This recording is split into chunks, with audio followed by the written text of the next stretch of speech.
వాళ్ళని అడుగుతున్నా, అక్క ఎట్లా సంసారం ఎట్లా బాగు చేద్దాం చెప్పురని. నేను గ్రామాల నుంచి వచ్చిన అక్క, ఈయనే ఒంగూరు మండలం పక్కనే కొండరెడ్డిపల్లి. నాకు తెలుసు, నగదు అక్క దగ్గర ఉంటే పిల్లల చదువులకు వస్తాయి, ఇంటి ఖర్చులకు వస్తాయి. ఇంటి ఆయన చేతుల నగదు ఉంటే సాయంత్రం పోయి పాపిస్టోడు పెట్టిన బెల్ట్ షాపులు ఇచ్చొస్తాడు. అవునా కాదా అక్క చెప్పు?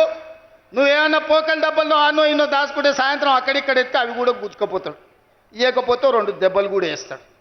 ఆయన తెచ్చిన బెల్ట్ షాపులు అట్లుంటే, నేను మా అక్కల చేతుల పెత్తనం పెట్టి పాఠశాలల పిల్లలకు బట్టలు కుట్టించేది కాంట్రాక్టర్లకిచ్చి ఆయన కమిషన్లు కొట్టేస్తుంటే, మా అక్కలకిచ్చి 1,30,00,000 జతల బట్టలు బడిపోయే పిల్లలకు కుట్టించి 75 రూపాయలు కుట్టుగూళ్ళు ఇచ్చి ఆ మిషన్లు మా అక్కల చేతికి ఇచ్చిన.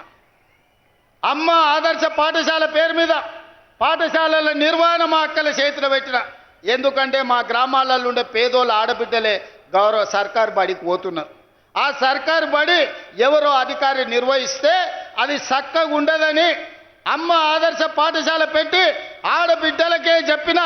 పిల్లల అటెండెన్స్ మీ పంతులు తీసుకుంటే పంతుళ్ళ అటెండెన్స్ మా అక్కలు తీసుకునేటట్టు చేసిన. ఎందుకంటే పంతుళ్ళు అప్పుడప్పుడు వస్తుంటారు, రారు, మీరు లెక్క కట్టురి, వాళ్ళకి లక్షల కొద్ది జీతాలు ఇస్తున్నాం, వస్తురా లేదా మీరు చూడురా అని. బల్లె పిల్లలకు తాగనీకి మంచినీళ్ళు ఉన్నాయా?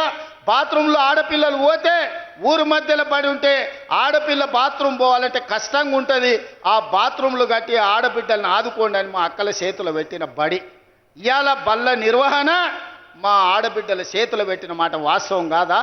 ఇవాళ ప్రభుత్వ కార్యాలయాలలో క్యాంటీన్లు ఎవరి చేతుల్లో ఉంటే ఇందిరా మహిళా శక్తి క్యాంటీన్లని, collector office, SP office, MRO office, ప్రభుత్వ దవాఖానాలు, సెక్రటేరియట్ నుంచి మొదలు పెడితే శిల్పారామం వరకు ఈరోజు ప్రభుత్వ కార్యాలయాలలో ఇందిరా మహిళా శక్తి క్యాంటీన్లు పెట్టి మా స్వయం సహాయక సంఘాలు మా ఆడబిడ్డల చేతుల్లో పెట్టి నగదు వాళ్ళ చేతుల్లో ఉండాలి, వాళ్ళు వ్యాపారాలు చెయ్యాలని ఈరోజు మీకు ఇచ్చిన మాట వాస్తవం కాదా? ఇవాళ నేను అడుగుతున్న చంద్రశేఖరరావును, ఏనాడన్నా పెట్రోల్ బంకులు మా ఆడబిడ్డలకు ఇవ్వాలని చూసినవా?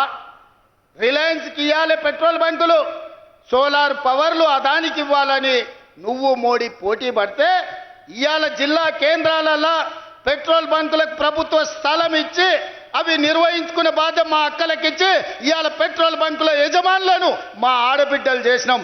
రిలయన్స్ తోని పోటీ, అంబానీతోని పోటీ పడే విధంగా మా ఆడబిడ్డల్ని ఇవాళ తీర్చిదిద్దినం. ఇదే కాదు, ఈరోజు సోలార్ విద్యుత్తు, ఇంటికి ఉచిత విద్యుత్తు తీసుకోవడం కాదు, ఇవాళ సోలార్ విద్యుత్తు అంబానీతో పోటీ పడే విధంగా 1000 మెగావాట్లు సోలార్ విద్యుత్ ఉత్పత్తి చేసే కాంట్రాక్టు ఒప్పందాలు మా ఆడబిడ్డలకు ఇచ్చి ఈరోజు ప్రభుత్వంతో ఒప్పందాలు చేసి కోట్ల రూపాయల వ్యాపారం సోలార్ విద్యుత్ ఉత్పత్తి ఈరోజు 1000 మెగావాట్లు మా ఆడబిడ్డలకి ఇవాళ ఇచ్చిన.